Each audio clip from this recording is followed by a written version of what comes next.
Opa galera, mais uma vez aqui mais França. Galera, eu terminei gravando esse vídeo aqui hoje já para falar assim de forma resumida sobre tendências pedagógicas, que é um tema que me interessa, que cai muito em concurso, mas sempre termina nos pegando de uma forma ou de outra, né? Então, pessoal, a primeira coisa que eu vou fazer hoje aqui é definir o que seria a questão da tendência. Quando você pensa em tendência, você pensa em questão de moda, né? Aquilo que a sociedade às vezes segue como um tipo de padrão. Na educação também você tem esse tipo de padrão também, né? O tipo de modismo educacional.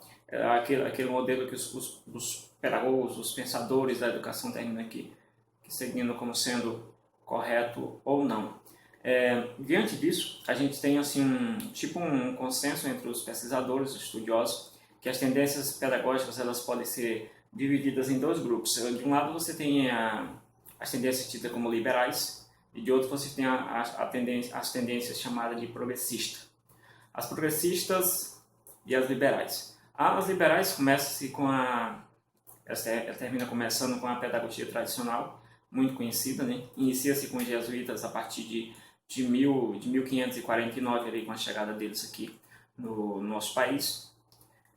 E diga-se de passagem, essa tendência ela tende a colocar o professor como sendo o centro do processo e o aluno como apenas um espectador de forma passiva, assim, aquele que recebe o conhecimento é aquilo que Paulo Freire chama de educação bancária, onde o professor apenas deposita e depois vai colher através do exame ou de algum tipo de profissão que ele vai ter, espera-se que ele cumpra o seu papel social.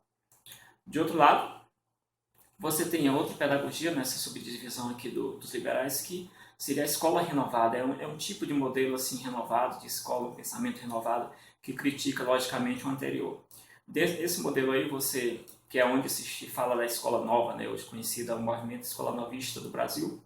E esse modelo aqui ele pode ser dividido, esse modelo renovado ele pode ser dividido ainda em dois outros modelos, em outras tendências pedagógicas, outras formas de pensar a educação, que seria a escola renovada progressivista, não progressista, mas progressivista, que é defendida por John Dewey, um norte-americano também. Chegou aqui ao Brasil em 1882, já com Rui Barbosa, mas foi implantada a partir da década de 20, década de 30, a partir de 1932, com manifestos pioneiros da educação. E ela vai ali, fica no Brasil aí mais ou menos umas 2 ou 3 décadas aí depois disso aí. Nesse período ela fica andando junta com a pedagogia tradicional, uma briga que existia aí no Brasil, uma briga, né, que existia pelo controle da educação.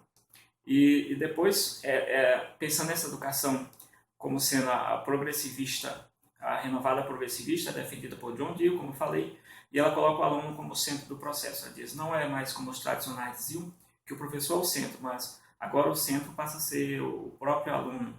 E a outra subdivisão dessa renovada é a renovada não diretiva, que é de Carl Roger, que ele nega essa questão da interferência do professor na aprendizagem, no processo de ensino-aprendizagem do aluno, e diz que o professor deveria ser tipo um especialista em relações humanas.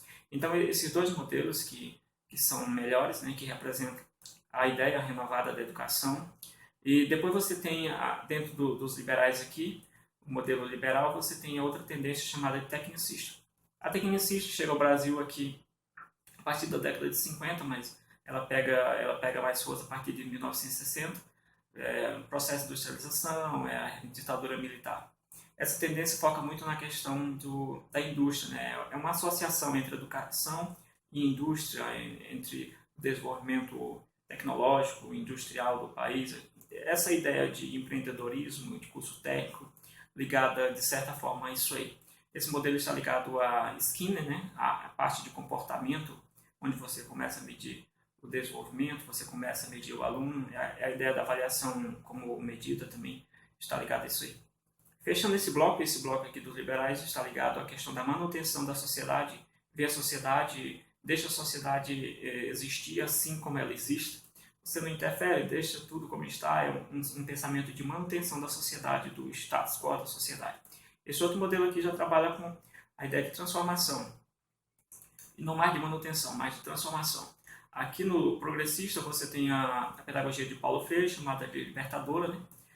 Você observando aqui, segundo Ribeiro, 1885, se eu vou colocar a data se tiver citado errado aqui a referência, Ele fala que a partir de 1940 você tem aqui no Brasil 56% de analfabetos, em 1950 você tem 50,5% de analfabetos, e a partir de 1960 você tem 39,35%, uma queda.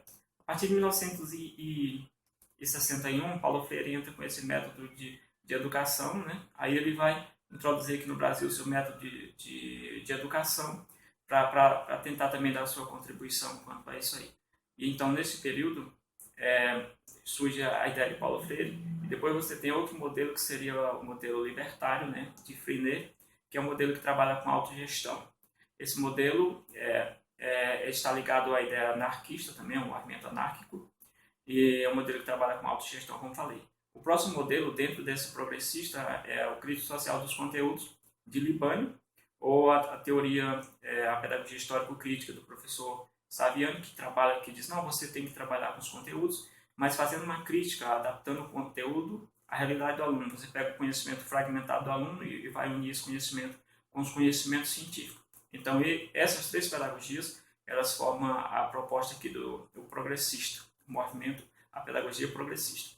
Em concurso, isso aparece muito, você tem que ter cuidado na questão do libertário, porque às vezes Libânio, em determinados documentos, em determinados escritos, ele cita esse modelo, em outros não. Então, já vi provas que cobrava essa divisão segundo Libânio, e você tem que ficar ligado qual está se referindo ali. Então, se você gostou desse vídeo, deixa um comentário aí embaixo, compartilha aí, assina o canal, dá um joinha aí, compartilha, e até o próximo vídeo aí sobre as outras tendências pedagógicas de forma mais aprofundada. Valeu!